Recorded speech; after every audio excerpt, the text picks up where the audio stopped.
Bem-vindos, amantes da escuridão, a mais uma jornada sinistra em nosso canal de contos de terror. Preparem-se para mergulhar nas profundezas do desconhecido, onde sombras ganham vida e segredos ocultos emergem da escuridão. Hoje temos uma história que irá arrepiar a espinha e deixar a sua mente inquieta. Mas antes de nos aprofundarmos nessa narrativa sombria, não se esqueça de se inscrever, ativar o sininho para receber notificações e deixar seu like, pois o terror aguarda por você. Prepare-se para ser transportado para um mundo onde a linha entre realidade e pesadelo se desfaz. Sem mais delongas, mergulhemos de cabeça em mais um conto que desafiará os limites da sua coragem. Luzes apagadas, fones de ouvido ajustados e que a escuridão nos guie nesta jornada sombria. Começamos agora.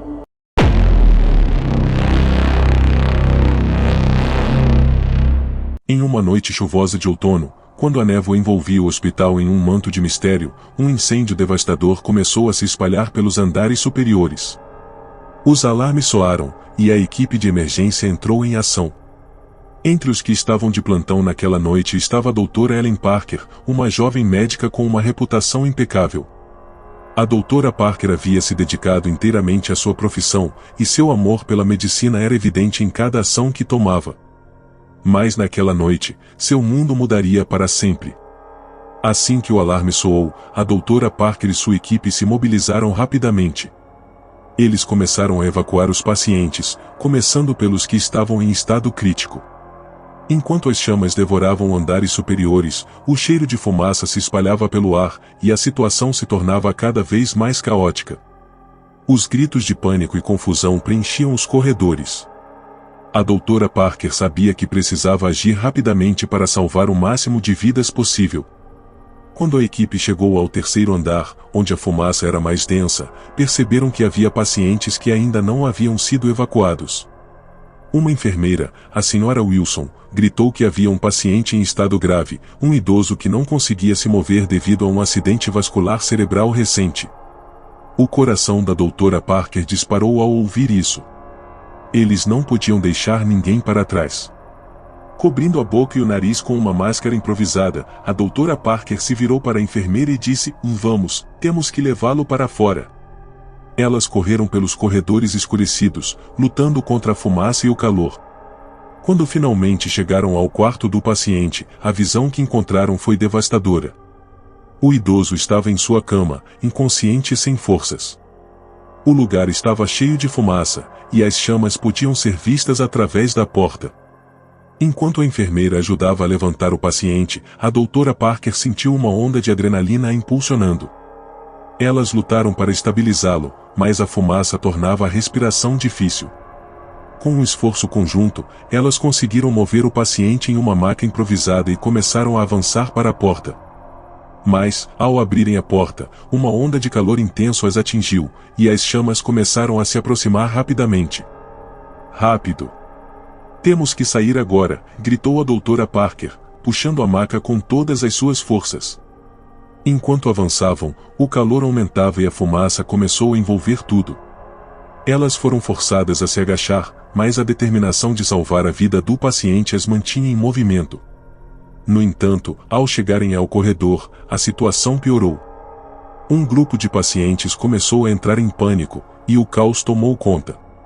Gritos ecoavam, e as pessoas lutavam para sair. A doutora Parker olhou ao redor e percebeu que estavam cercadas pelas chamas. O corredor parecia estar se fechando, e a saída estava cada vez mais distante. A enfermeira Wilson, em um momento de desespero, disse: "Doutora, não vamos conseguir. É impossível." Mas a doutora Parker não podia desistir. "Não podemos parar agora. Ele precisa de nós." Com isso, elas tentaram avançar, mas as chamas estavam se espalhando rapidamente, bloqueando a única saída. O calor se intensificava, e a fumaça parecia ter vida própria, envolvendo tudo ao seu redor. A doutora Parker sentiu que o tempo estava se esgotando. Foi nesse momento que uma ideia surgiu em sua mente. "Temos que nos separar. Você leva o paciente para a escada de emergência, eu vou atrás e chamo ajuda." A enfermeira hesitou, mas a doutora Parker a convenceu de que era a única maneira de salvar o paciente. Confie em mim. Vou fazer isso. A enfermeira concordou, e as duas se separaram, cada uma lutando contra o inferno ao seu redor. A doutora Parker, agora sozinha, corria pelo corredor em direção à saída. Ela respirava pesadamente, seus pulmões queimando devido à fumaça.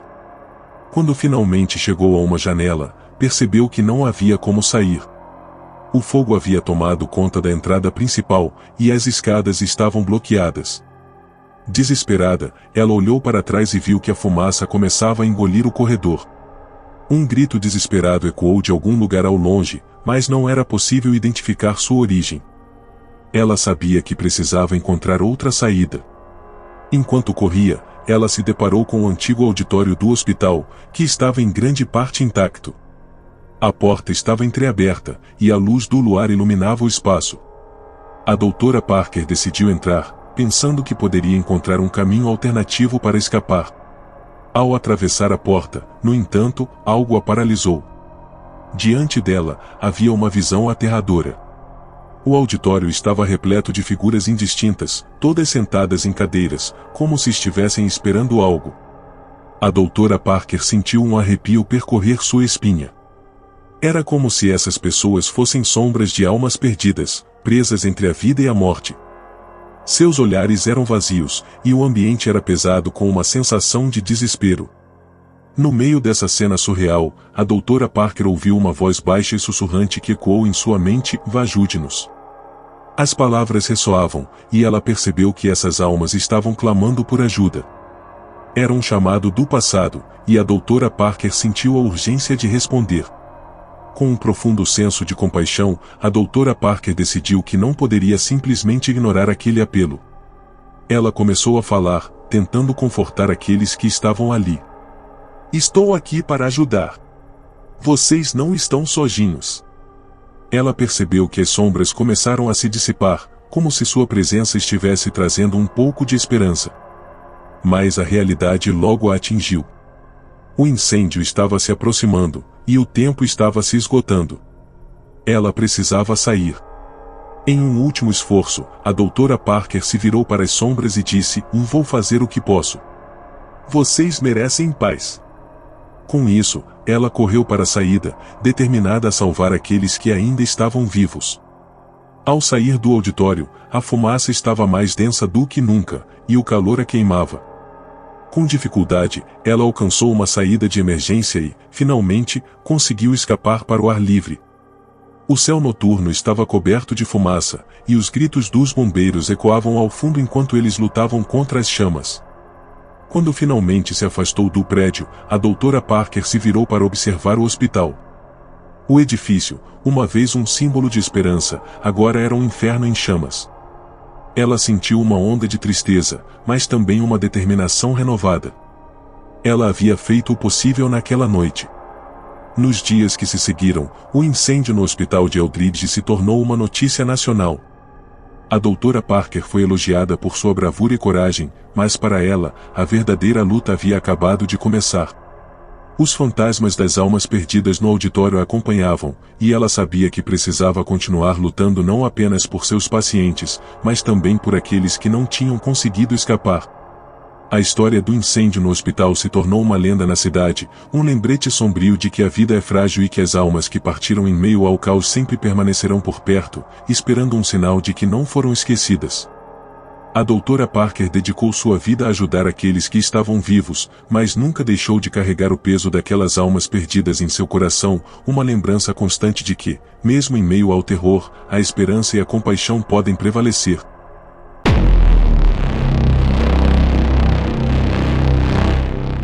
Ana, que sempre foi mais cautelosa, hesitou. Mas e se as histórias forem verdadeiras? E se algo acontecer com a gente? No entanto, Lucas foi convincente. Vamos apenas entrar um pouco, ver como é. Não vamos nos afastar muito. Felipe, que sempre gostou de seguir a liderança de Lucas, concordou, e Clara, relutante, acabou cedendo. Na manhã seguinte, armados com lanternas e mochilas, os 4 amigos partiram em direção à caverna. A caminhada até a entrada foi repleta de risadas e brincadeiras, mas à medida que se aproximavam, o clima mudava. A vegetação ao redor da caverna parecia mais densa, e um silêncio profundo envolvia o local, como se o próprio ambiente estivesse avisando que algo não estava certo. Ao chegarem à entrada da caverna, sentiram uma brisa gelada que fazia os cabelos da nuca arrepiar. A entrada era escura e ameaçadora, mas Lucas, com seu espírito aventureiro, foi o primeiro a entrar, seguido por Felipe, Ana e, finalmente, Clara. Assim que cruzaram o limiar, a luz do dia desapareceu, e uma escuridão profunda os envolveu. As lanternas iluminavam as paredes rochosas, revelando formações estranhas e sombras que dançavam à medida que se moviam. À medida que se aprofundavam, começaram a ouvir sons estranhos, os sussurros baixos e ecoantes, como se alguém estivesse falando, mas não conseguisse entender as palavras. "O que foi isso?", perguntou Clara, com um tom de preocupação. "Devem ser apenas ecos", respondeu Lucas, tentando acalmá-la. Os amigos continuaram, mas logo perceberam que a caverna parecia se estender interminavelmente. Em alguns pontos, haviam passagens laterais que levavam a pequenas cavernas, cada uma mais sombria do que a anterior. A excitação inicial começou a se transformar em ansiedade. Após algumas horas explorando, decidiram que era hora de voltar. Mas, ao tentarem voltar, perceberam que tudo parecia diferente. As paredes se tornaram um labirinto confuso, e cada esquina que viravam os levava mais fundo na escuridão. A tensão aumentou. "Estamos perdidos", disse Ana, a voz tremendo. "Eu não consigo lembrar de qual direção viemos." Lucas, que havia se mostrado tão confiante antes, agora também parecia preocupado. Eles tentaram seguir as lanternas, mas cada vez que se moviam, a escuridão parecia engolir suas esperanças. Enquanto caminhavam, os sussurros tornaram-se mais claros. "Ajude-nos", ecoavam as vozes, soando mais como um chamado desesperado. Clara ficou paralisada, sentindo um frio na espinha. "Alguém está aqui", murmurou ela, mas Lucas insistiu que era apenas sua imaginação. Decidiram que o melhor a fazer seria procurar uma saída. Depois de um tempo, encontraram uma câmara maior, onde um brilho fraco iluminava o espaço. Aproximaram-se cautelosamente, e ao entrarem, perceberam que estavam em uma sala circular, cheia de inscrições estranhas nas paredes. Era como se as paredes estivessem gravadas com histórias antigas e símbolos que pareciam contar a história de aqueles que entraram na caverna antes deles. "Olhem isso", disse Felipe, apontando para uma gravação que mostrava figuras humanas em situações de desespero, com olhos vazios e expressões de terror. "Isso não é bom", disse Ana, começando a recuar. "Devemos ir embora agora." Mas Lucas estava fascinado. "Precisamos entender o que isso significa." Ele se aproximou das inscrições, tocando a pedra fria. Ao fazê-lo, um tremor percorreu a caverna, e o chão começou a vibrar. Os amigos se entreolharam, o medo estampado em seus rostos. A grama e a terra acima começaram a cair, como se a caverna estivesse desmoronando. Desesperados, eles correram em direção à única passagem visível, mas o caminho estava se fechando atrás deles. A caverna parecia ter vida própria, como se estivesse tentando mantê-los prisioneiros. As vozes se tornaram gritos, e a sensação de pânico aumentou. Clara, que estava atrás, gritou: "Desaguentem-se! Não parem!" Enquanto corriam, a passagem ficou cada vez mais estreita e a escuridão mais densa. De repente, Clara tropeçou e caiu. "Clara!", gritou Ana, mas antes que pudessem ajudá-la, uma sombra escura envolveu. Clara desapareceu na escuridão, e os outros amigos sentiram um frio cortante. "Precisamos sair! Agora!", Lucas gritou, puxando Ana e Felipe para a frente. O desespero tomou conta deles, e correram sem parar. A caverna parecia interminável, mas a esperança de ver a luz do dia os motivava. Finalmente, avistaram uma pequena luz à frente. Com um último esforço, eles se lançaram em direção à luz. Quando cruzaram o limiar, caíram no chão do lado de fora, respirando pesadamente, o sol brilhando intensamente em seus rostos. Eles se levantaram rapidamente, mas a alegria de estarem livres foi rapidamente ofuscada pelo horror do que acabará de acontecer. "E Clara?", Ana perguntou, lágrimas nos olhos. Eles olharam para trás, para a entrada da caverna, agora ameaçadora e silenciosa. Não havia sinal dela, e o coração deles estava pesado. O que havia acontecido dentro daquela caverna? O que era real e o que era apenas uma ilusão criada pela escuridão? A vila de Vale Verde estava calma, mas a vida dos amigos nunca mais seria a mesma. O que deveria ter sido uma simples aventura se transformou em um pesadelo. Eles relataram a todos o que havia acontecido, mas muitos riram e disseram que eram apenas histórias de terror. A lenda da caverna proibida se tornaria mais uma história a ser contada, mas para Lucas, Ana e Felipe, a dor da perda de Clara era insuportável. Os dias se passaram, mas Clara não foi esquecida. Os três amigos tentaram seguir em frente, mas a imagem dela sendo consumida pela escuridão os perseguia. À noite, os sussurros que ouviram na caverna voltavam a assombrá-los, e os sonhos eram preenchidos com visões de Clara pedindo ajuda. Determinado a descobrir a verdade, Lucas voltou à caverna semanas depois, sozinho. A entrada parecia diferente, menos ameaçadora, mas ele sabia que a escuridão ainda habitava lá dentro. Armado com uma lanterna e um coração pesado, ele entrou novamente. Desta vez, ele estava preparado para enfrentar o que quer que estivesse à espreita.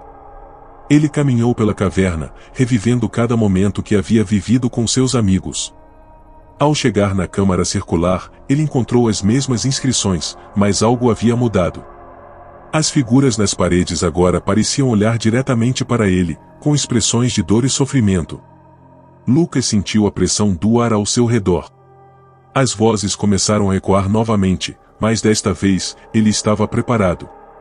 "Clara, eu vou encontrar você", gritou, sua voz ressoando nas paredes. Mas a caverna parecia não querer ouvir. Um tremor começou novamente, e Lucas sentiu que estava sendo puxado para o centro da sala. Ele se agarrou a uma rocha, determinado a não deixar que a caverna o levasse. Com um último grito de determinação, ele se levantou e correu em direção à saída, sem olhar para trás. Quando finalmente saiu da caverna, a luz do dia parecia mais brilhante do que nunca. Ele se virou para a entrada e percebeu que a caverna tinha se fechado, como se nunca tivesse existido. A lenda da caverna proibida havia se tornado parte de sua história, e ele sabia que Clara estava em algum lugar, perdida entre a escuridão e a luz. Lucas voltou para a vila, mas nunca mais foi o mesmo. Ele havia perdido um amigo e ganhou um conhecimento profundo sobre a vida e a morte. As histórias que a caverna escondia eram muito mais do que aventuras, eram lições sobre amor, perda e o poder da escuridão.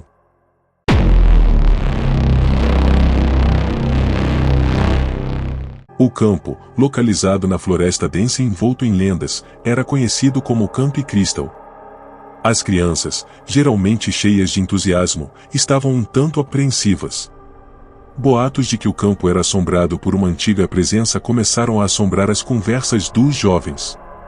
Alguns contavam histórias de sombras que dançavam entre as árvores à noite e sussurros que podiam ser ouvidos nas trilhas, especialmente perto do lago. Entre os participantes do campo, estavam 4 amigos inseparáveis, Jake, Mia, Lucas e Sarah. Eles tinham passado a infância juntos, e a ideia de passar um verão no campo era um sonho que se tornava realidade. Porém, enquanto caminhavam em direção ao campo, Jake não conseguia afastar a sensação de que algo estava errado. "Você já ouviu as histórias sobre este lugar?", ele perguntou, tentando puxar conversa. "São só boatos", respondeu Mia, sorrindo. "Vamos nos divertir e aproveitar cada momento." Mas no fundo, até ela sentia uma leve inquietação. Ao chegarem ao campo, a atmosfera estava cheia de risos e vozes animadas. As crianças corriam para lá e para cá, e os conselheiros tentavam organizar a bagunça. Mas mesmo entre toda aquela alegria, algo os incomodava. Ao olhar para a floresta, as sombras pareciam se mover de forma estranha, como se algo os observasse. Na primeira noite, os amigos se reuniram ao redor da fogueira, enquanto contavam histórias e cantavam. Mas, à medida que a noite avançava, as histórias de terror começaram a surgir. Um dos conselheiros, Tom, começou a falar sobre o passado do campo, mencionando uma tragédia que havia ocorrido anos atrás. Ele disse que, durante uma noite de tempestade, um grupo de crianças desapareceu sem deixar vestígios. Desde então, o campo ficou conhecido por ser mal assombrado. Alguns dizem que as almas das crianças ainda vagam por aqui, Tom completou, olhando fixamente para as chamas da fogueira. O silêncio que se seguiu era quase palpável, e Jake sentiu um arrepio correr pela espinha. Naquela noite, após as atividades, Jake não conseguia dormir. Ele se levantou e decidiu dar uma volta pelo campo. Quando saiu da cabana, viu uma luz fraca brilhando no lago. Curioso, ele se aproximou, tentando entender de onde vinha aquela luz. Ao chegar à margem, notou que a luz parecia dançar sobre a água, como se estivesse viva. De repente, ele ouviu risos, e uma sombra se moveu na floresta. O coração de Jake disparou. "Quem está aí?" ele gritou, mas a única resposta foi o eco de sua própria voz. Sentindo-se cada vez mais intrigado, decidiu voltar, mas não sem antes lançar um último olhar para a luz, que parecia agora mais intensa. Na manhã seguinte, Jake contou aos amigos sobre o que havia visto. Mia e Sarah ficaram intrigadas, mas Lucas parecia cético. "Pode ter sido apenas um reflexo", ele disse. Mas Jake estava convencido de que havia algo mais. Durante os dias seguintes, os 4 amigos começaram a investigar o que estava acontecendo no campo. Eles se encontravam em segredo, longe dos olhares dos conselheiros, e discutiam suas descobertas. Eles falaram com outros campistas, embora muitos estivessem mais preocupados em se divertir, alguns admitiram ter visto coisas estranhas. Um garoto mencionou ter ouvido vozes vindo da floresta à noite, enquanto outro falava de uma sensação de estar sendo observado. Na 4ª noite, decidiram que era hora de descobrir a verdade. Armados com lanternas e uma coragem misturada a medo, eles se dirigiram novamente ao lago. Jake sentia a adrenalina pulsando em suas veias, enquanto Mia segurava sua mão. Eles sabiam que estavam prestes a enfrentar algo desconhecido, mas a curiosidade os impulsionava. Quando chegaram à beira do lago, a atmosfera estava estranhamente silenciosa. A luz estava lá novamente, mais brilhante do que antes, pulsando como se estivesse chamando-os. "Vamos mais perto", sugeriu Jake, determinado a desvendar o mistério. Eles se aproximaram cautelosamente, os olhos fixos na luz. De repente, a água começou a agitar-se, e uma figura emergiu lentamente, revelando-se como uma criança. Com um olhar triste e distante, ela parecia olhar diretamente para Jake. "Ajude-me", a criança sussurrou. O pavor tomou conta do grupo. "Quem é você?" Jake perguntou, sua voz tremendo. A criança não respondeu, mas os olhos dela refletiam um desespero profundo. Antes que pudessem fazer algo, a criança começou a se afastar, mergulhando novamente na água. Jake, sem pensar, se lançou atrás dela. "Espere!" ele gritou, mas a criança desapareceu nas profundezas do lago. Mia e os outros o puxaram de volta, alarmados. "Você está louco?" "Não podemos entrar lá", gritou Mia, o rosto pálido.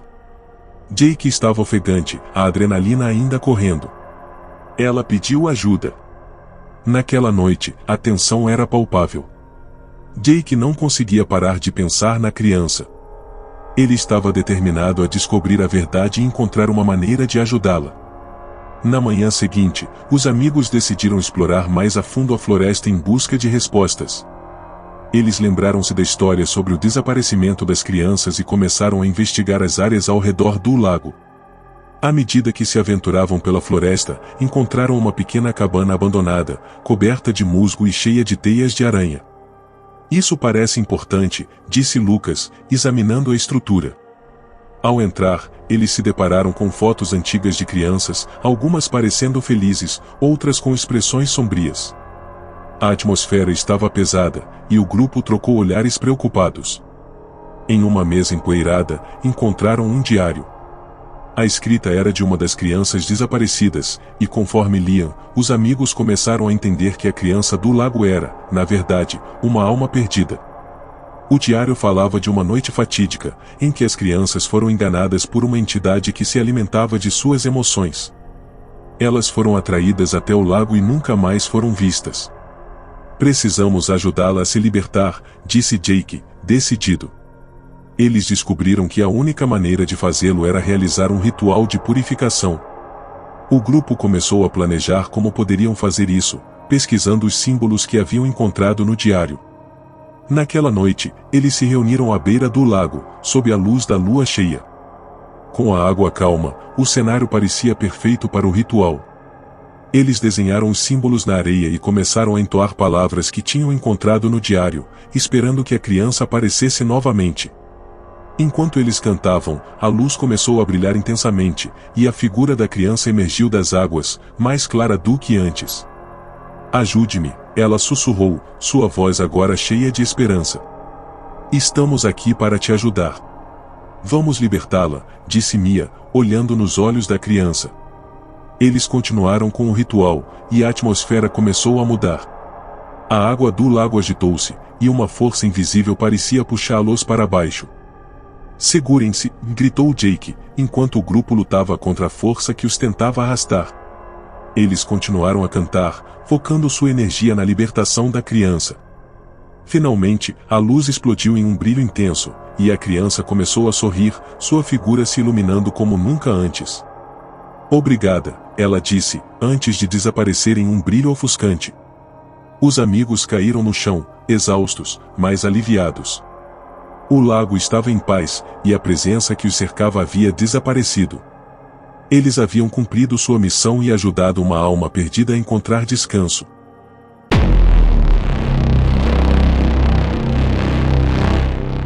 Logo que se mudou, Clara começou a notar pequenas peculiaridades na casa. No começo, eram apenas barulhos estranhos, um render de piso, o som de água correndo quando não havia torneira aberta e, em algumas noites, o eco distante de risos que ela não conseguia identificar. No entanto, Clara, sempre cética, ignorou esses eventos como fruto de sua imaginação ou das antigas paredes do prédio. Após algumas semanas de residência, um evento peculiar a chamou a atenção. Durante uma noite chuvosa, Clara estava descendo as escadas para pegar um lanche na cozinha. Quando atingiu o primeiro degrau, uma sombra apareceu na escada, fazendo seu coração disparar. A figura era indistinta, mas Clara jurava que parecia uma mulher com um vestido longo. Ela congelou por um instante, mas assim que a sombra desapareceu, a curiosidade tomou conta dela. Deve ser a luz, pensou Clara, tentando se convencer de que havia uma explicação lógica. No entanto, a figura na escada continuou a aparecer em noites específicas, geralmente quando o tempo estava ruim ou quando Clara estava sozinha em casa. Uma noite, Clara decidiu investigar mais. Armou-se de coragem e pegou sua câmera para registrar qualquer atividade estranha. Ela se posicionou no topo da escada e começou a filmar. A tensão estava no ar enquanto ela murmurava para si mesma, é só uma ilusão. Eu sou mais forte do que isso. Mas, à medida que a noite avançava, Clara sentiu um arrepio percorrer sua espinha. Depois de algumas horas esperando, ela decidiu dar uma volta pela casa para distrair a mente. Foi quando, ao passar por um antigo armário no corredor, notou um pequeno pedaço de papel amarelado preso entre as prateleiras. Curiosa, puxou o papel e começou a ler, ela não pode me ver. Não deve me ver. A sombra é tudo o que me resta. Clara franziu a testa. As palavras pareciam carregadas de dor e desespero. O que teria acontecido naquela casa? Por que alguém deixaria uma mensagem tão estranha? As perguntas começaram a girar em sua mente, enquanto a atmosfera ao redor parecia mais pesada. Nos dias seguintes, Clara decidiu investigar a história do prédio.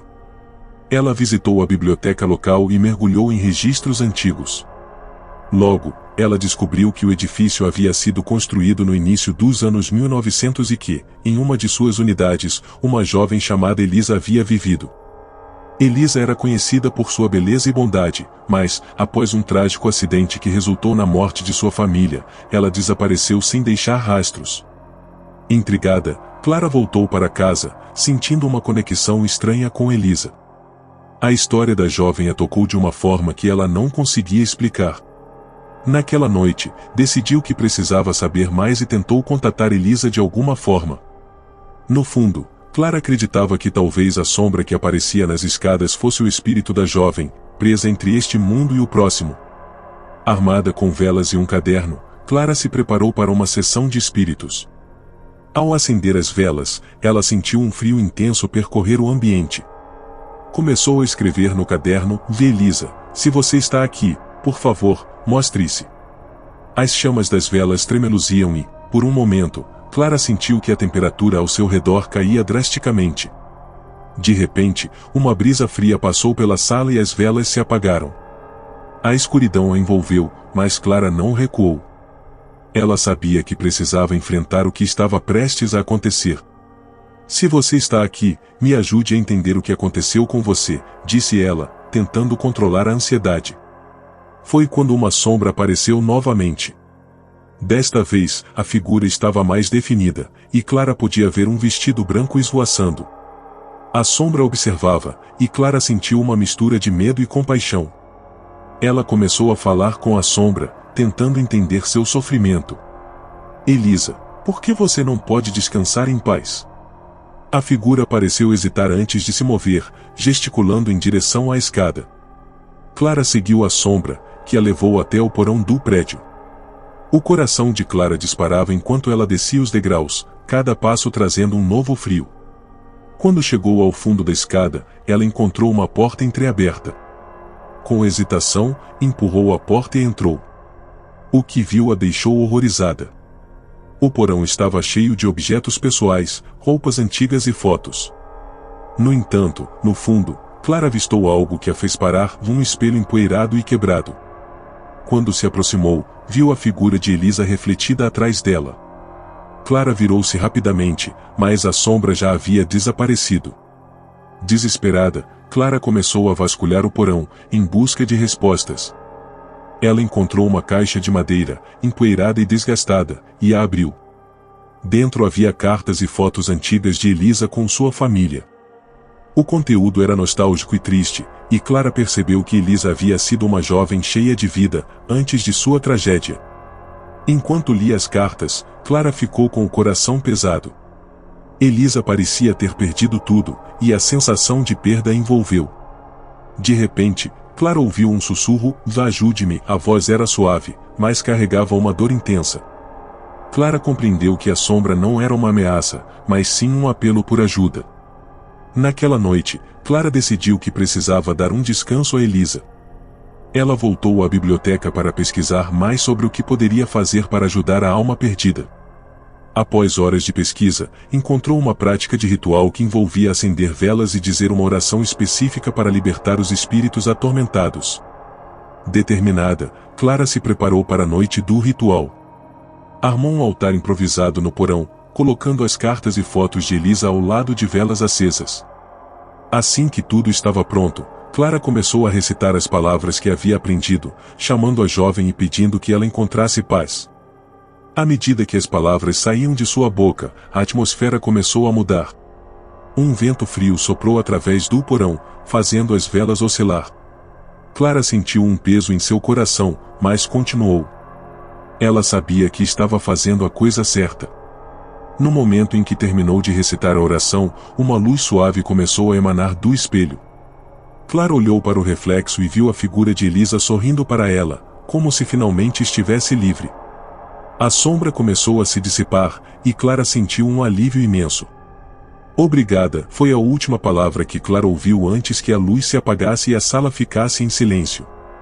O peso no ar desapareceu, e Clara sentiu uma paz profunda. Elisa havia encontrado seu descanso. Na manhã seguinte, Clara acordou com uma sensação de renovação. Ela olhou para o espelho no porão e viu seu próprio reflexo. Sem a sombra de Elisa, o espaço parecia mais leve, mais acolhedor. Clara sabia que havia feito a coisa certa e que a história de Elisa não seria esquecida.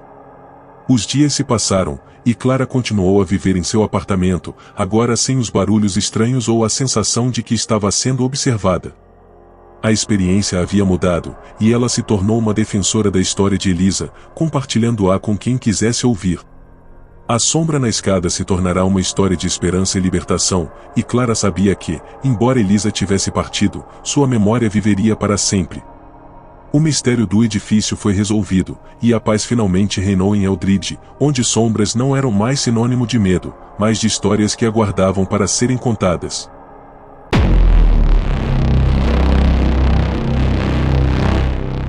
Bruno trabalhava em um turno noturno, atendendo chamadas de clientes que precisavam de ajuda com serviços de telecomunicações.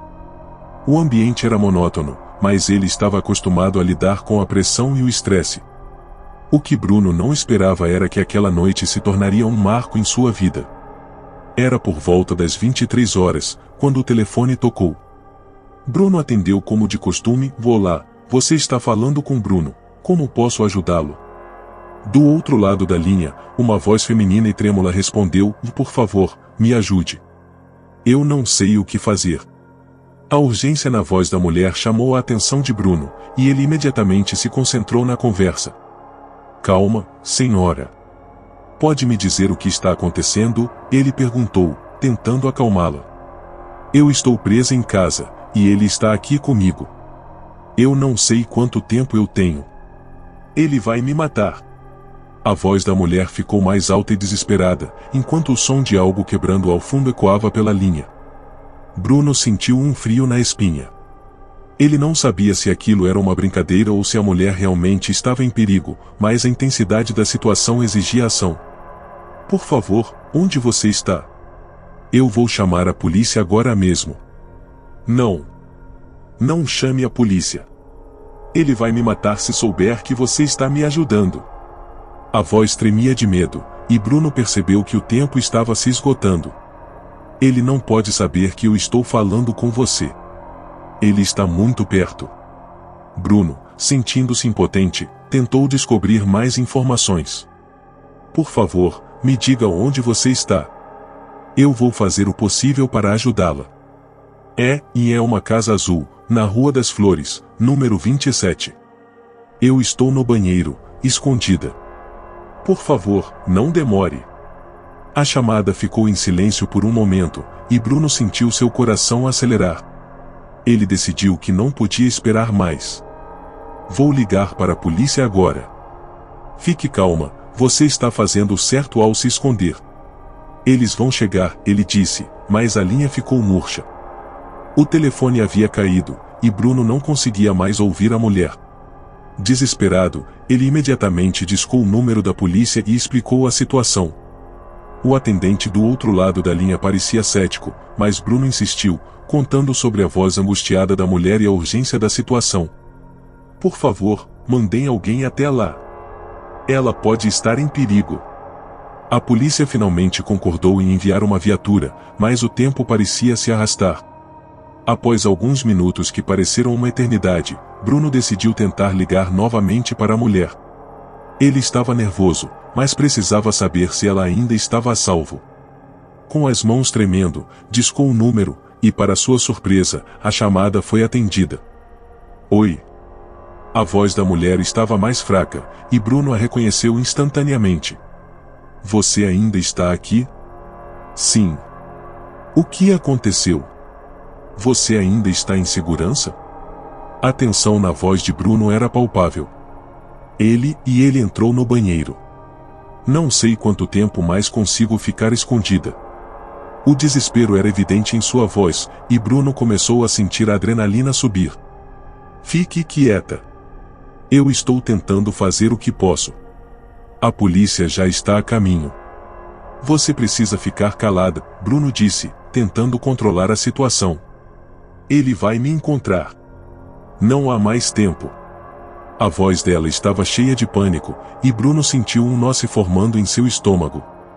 Ele tentou acalmá-la novamente, mas sabia que o tempo estava se esgotando. Onde ele está agora? O que você vê? Ele está procurando por mim. Na sala. Oh Deus, ele tem uma faca. A voz da mulher quebrou em um grito, e Bruno sentiu um frio percorrer sua espinha.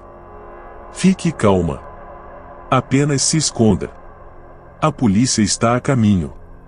Mas antes que pudesse concluir a frase, um barulho estrondoso interrompeu a chamada. Ele ouviu um grito agudo que o deixou paralisado de medo. A linha caiu novamente, e Bruno se viu sem saber o que fazer. Ele imediatamente voltou a ligar para a polícia, mas antes que pudesse discar, uma mensagem de texto apareceu em seu celular. Era uma mensagem da mulher. Ele me pegou. Desculpe, Bruno. O que você fez não vai ajudar. Bruno ficou em choque, seu coração disparando enquanto a realidade do que estava acontecendo se instalava. Ele tentou ligar de novo, mas as chamadas continuavam caindo.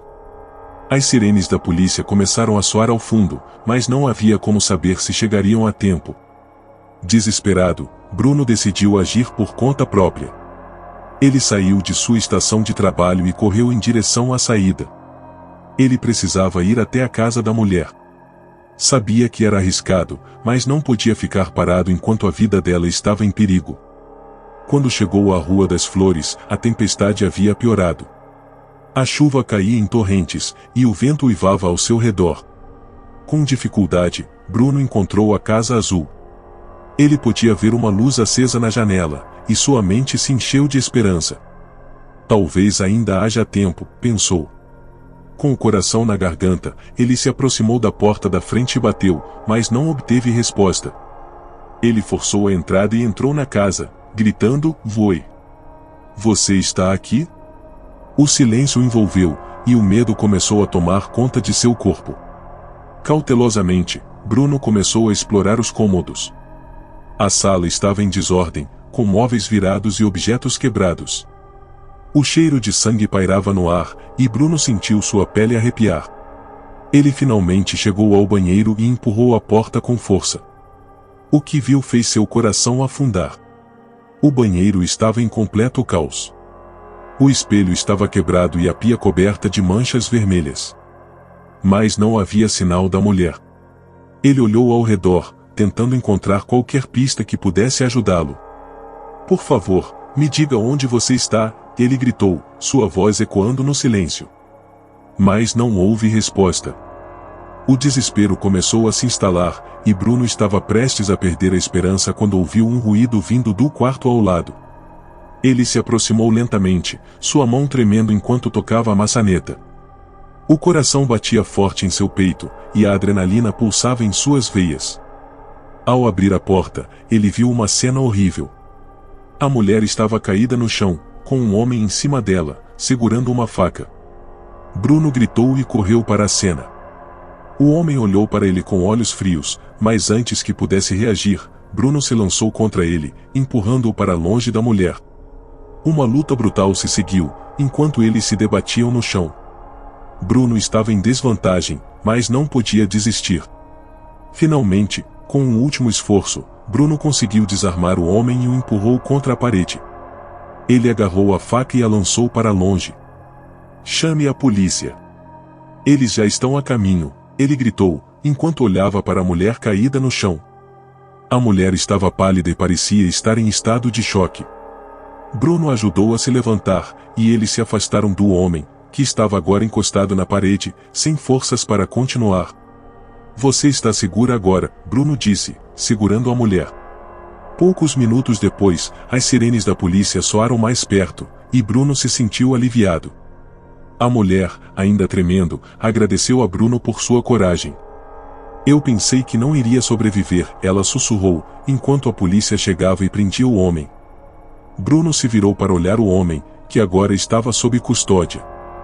"Por que você fez isso?" Bruno perguntou, seu corpo ainda tremendo de adrenalina. "Porque ela não deveria estar aqui", o homem respondeu, sua voz baixa e vazia. "Ela pertence a mim." Com as autoridades agora no controle da situação, Bruno sentiu uma mistura de alívio e tristeza. A mulher estava a salvo, mas ele sabia que a experiência deixaria marcas profundas em ambos. A chamada que havia mudado sua vida ficaria gravada em sua memória para sempre.